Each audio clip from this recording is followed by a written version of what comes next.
이진관 재판관이 진행하는 박성재에 대한 선고는 2026년 6월 9일에 이루어질 예정입니다.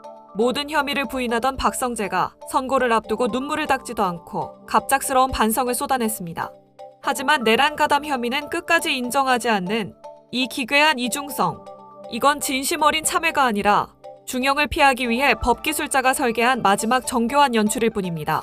이런 얄팍한 술수까지 모두 꿰뚫고 이진관 재판장이 법치주의를 바로 세우는 제대로 된 선고를 내리시길 바라며 법꾸라지 박성재의 만행을 영상으로 보시겠습니다. 상황을 막지 못하고 대통령을 설득하는 데 실패한 것에 대해서 많은 책임감을 느끼고 있습니다. 그리고 국민께 충격과 실망을 드린 것이 대단히 죄송하게 생각합니다. 저보다 이상입니다.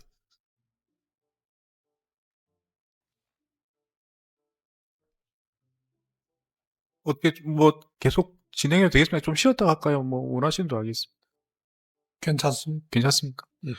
예, 제주신문 진행하실 게 있으신가요? 안 되는데 불구하고 윤석열 대통령이 선포를 해버린 상황에서 그냥 집에 가버렸으면 이런 지금 재판도 안 받을 거 아닙니까? 왜 그 당시 감독 소집을 하고 회의를 왜 했습니까? 계엄이 선포가 엎질러진 물이라고 생각했습니다. 내가 그때 집에 가버렸으면 변호사님 말씀대로 아무 일도 없고 제가 재판받을 일도 없었을 거라고, 그리고 국민께 충격과 실망을 드린 것이 대단히 네, 오랜 시간 수고하셨습니다. 네, 특검에서는 공소 유지를 위해서 최선을 다하신 걸로 알고 있습니다. 변호인들께서는 피고인들의 변호를 위해서 또 최선을 다하신 걸로 알고 있습니다. 예, 양측에서 제출한 서명과 주장 등을 기초로 해서 판단하도록 하겠습니다. 헌법과 법률에 따라서 판단하겠습니다. 네, 선고기를 정하겠습니다.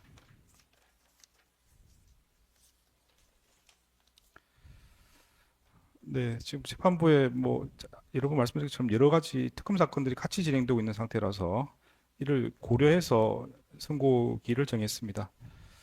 네, 판결 선고는 6월 9일입니다. 네, 6월 9일 진행할 예정입니다. 시간은 오후 2시입니다.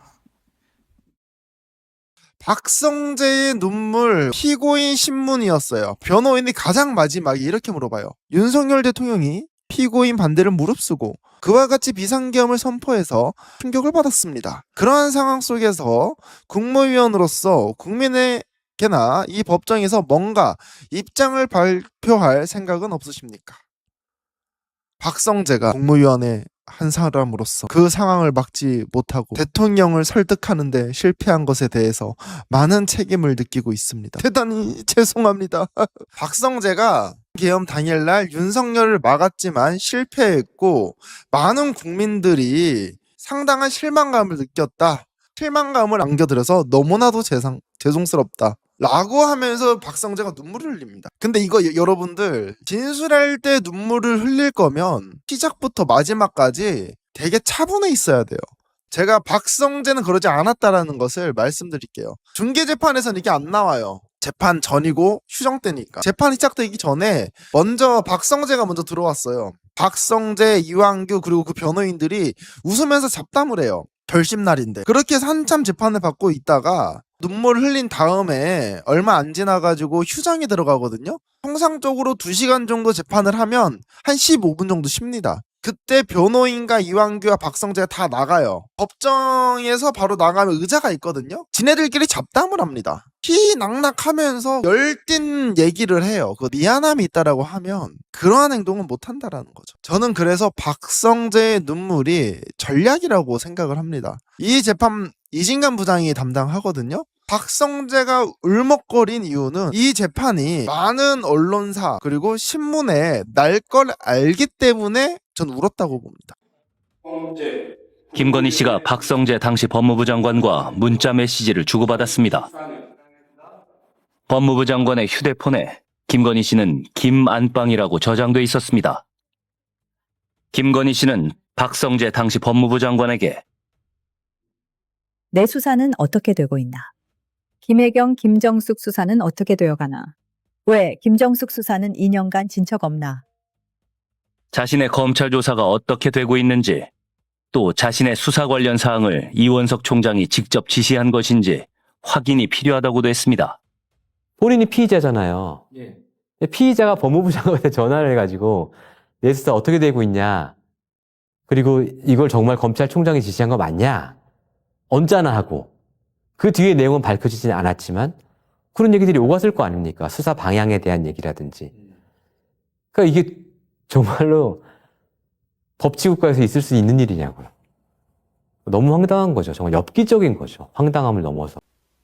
피고인은 당시 영부인 김건희 전화번호를 원래 좀 알고 계셨습니까? 전혀요. 그럼 그 전에 통화를 하거나 서로 메시지를 주고받은 적이 있습니까? 한 번도 없어요. 증거기록 순번 828번 텔레그램 출력본 중에 김건희가 피고인에게 17시 4분경에 발신한 자료 제시하겠습니다. 그러면 저 하이라이트 부분 보면은 김이라고 써져 있는데 저건 아마 발신자의 이름인 것 같아요. 발신자의 이름이 피고인의 핸드폰에 표시된 것 같은데 저것만 보고 저 메시지 내용만 보고 저게 김건희로부터 왔다는 것을 당시에 인식하셨습니까? 잠깐만, 그 다음 거 한번 보시죠. 제일 위에 거 말고 두 번째 거. 예, 김건희입니다라고 돼 있지 않습니까? 예, 예. 그 두 번째 온 걸 보고 이어서 온 거 보고 온게 예, 10초 상관이지 예, 않습니까? 예, 내가 이걸 들고 있다 계속 본 건 아닐 거고요. 예. 그 문자가 들어와 있는 걸 봤을 때 저래서 아, 저게 누구구나 하는 생각을 했습니다. 뭐랄까 좀 약간 그 페이크라 뭐 누가 이제 뭐 가짜 뉴스 생산한 사람이거나 이런 사람들이 그냥 임으로 보냈다 이런 생각 의심은 한 번도 안 해보셨나요? 이게 진짜 김건희에서 온 게 맞아? 이런 의심은 한 번도 안 하셨나요? 저 내용을 보면 예. 뭐 관심을 가질 수 있는 내용이겠다 이런 정도로 생각을 했지 페이크라고 생각은 별로 안 해본 것 같습니다. 그리고 그 전에 한 번도 저인데 예, 저런 페이크 뉴스가 예. 잘 오지 않습니다. 그리고 제가 저 SNS나 다른 걸 안 하기 때문에 저런 가짜 뉴스가 제 휴대폰에 들어오는 경우가 많지는 않습니다. 예. 그럼 그 다음 칸까지 한 번에 보겠습니다. 그러면 이제 그 발신자 김건희 여사로 바뀌어져 있잖아요. 그건 피고인이 핸드폰을 조작해서 그 상대방의 뭐랄까요 닉네임을 그렇게 저장한 건가요? 김건희 여사로? 저걸 받고 제가 그 전화번호를 예. 입력을 한 거 아닌가 싶습니다. 그래서 그날 처음 김건희 여사한테 받았고 그전에는 연락한 적이 없고 저 김건희 여사라고는 저 메시지를 보고 본인이 바꾸신 거다. 예. 전화번호를 제가 제 전화에 전화번호를 입력을 했었습니다. 알겠습니다. 네, 피고인 신문까지 마무리했습니다. 그 다음에 이제 특검에서 최종 의견 진술을 하겠습니다. 한 1시간 반에서 2시간 정도 필요하다고 말씀하셨던 것 같습니다. 최대한 빨리 진행해 보겠습니다. 네. 내용을 설득하고 추진할 줄 아는 용기를 갖추어야 한다고 생각해왔다라고 강조한 바 있습니다. 피고인이 새삼 강조한 검사 선서에는 다음과 같은 내용이 있습니다. 공익의 대표자로서 정의와 인권을 바로 세우고 범죄로부터 내 이웃과 공동체를 지키라는 막중한 사명을 부여받은 것입니다.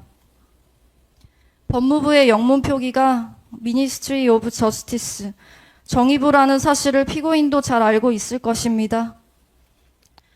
그래서 후배 검사들에게 검사 선서를 다시 읽어보라고 각별히 당부하였을 것입니다. 그러나 정작 자신은 윤석열의 내란 범죄를 목도하고도 눈을 질끈 감은 채 한 배를 탔습니다. 정의와 인권, 공동체를 지키라는 막중한 사명 같은 것은 피고인의 안중에 없었던 것입니다. 피고인은 국무회의가 끝나기 무섭게 과천 법무부 청사로 곧장 달려가 심야 간부회의를 소집하고 내란의 구체적 실행을 뒷받침할 만반의 준비태세를 갖추라고 조목조목 지시하였습니다. 12월 3일 밤 피고인은 누구보다 적극적으로 비상계엄 후속 조치에 발벗고 나선 것입니다. 법무부 장관으로서 위헌 위법한 비상계엄을 수단으로 한 범죄 행위를 직접 목도한 후 지휘 감독 대상인 검찰총장과 세 차례에 걸쳐 통화하면서도 범죄 대응을 지시하지 않았습니다. 그들이 부인할 뿐 윤석열로부터 받은 지시를 이행하기 위한 통화였음이 자명합니다. 검찰총장은 12월 5일 비상계엄에 대한 수사 개시를 공표합니다. 12월 3일과 12월 5일의 차이는 비상계엄을 수단으로 한 내란이 실패했느냐 밖에 없습니다. 그러므로 계엄 선포를 적극 만류했다는 피고인의 주장은 표리부동이나 언행 불일치, 이중성이나 책임 회피를 넘어 국민의 신뢰와 기대를 정면으로 배신한 범죄 행위일 따름입니다. 우리 국민은 암울한 현대사를 통해 국가 권력을 무력으로 찬탈한 권위주의 정부가 실질적인 민주주의를 파괴하면서도 법의 외피만 빌려 독재를 민주정인 양 정당화한 사례를 익히 보아 잘 알고 있습니다. 그때마다 이를 정당화하고 국민을 속인 노련한 법 기술자들이 있었음은 주지의 사실입니다. 피고인도 윤석열의 내란 과정에서 충실한 집행관이 되기를 자청하였습니다. 피고인이 실행에 옮긴 일련의 행위는 윤석열의 내란 범죄에 합법의 가면을 씌워주기 위한 대국민 기망행위입니다. 법을 내란의 도구로 전락시킨 전형적인 권력 남용이며 우리 국민이 수십 년간 피땀 흘려 쌓아 올린 법치주의에 대한 정면 도전입니다. 그럼에도 피고인은 이 재판이 진행되는 내내 일말의 반성조차 내보인 바 없습니다. 그 대신 법령에 따른 정상적인 장관의 업무라는 부끄럼과 염치도 없는 파렴치한 변명으로 일관하였습니다. 검찰 사무를 관장하는 법무부 장관의 소임을 망각한 피고인의 공소제기 범죄 사실과 같은 행태는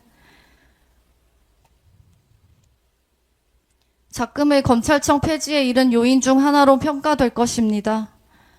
피고인과 같이 법의 이름으로 법을 파괴하는 법 기술자에게 경종을 울리기 위해 엄중한 법의 심판을 내려주시길 요청합니다. 피고인 박성재에게 징역 20년을 선고해 주시기 바랍니다.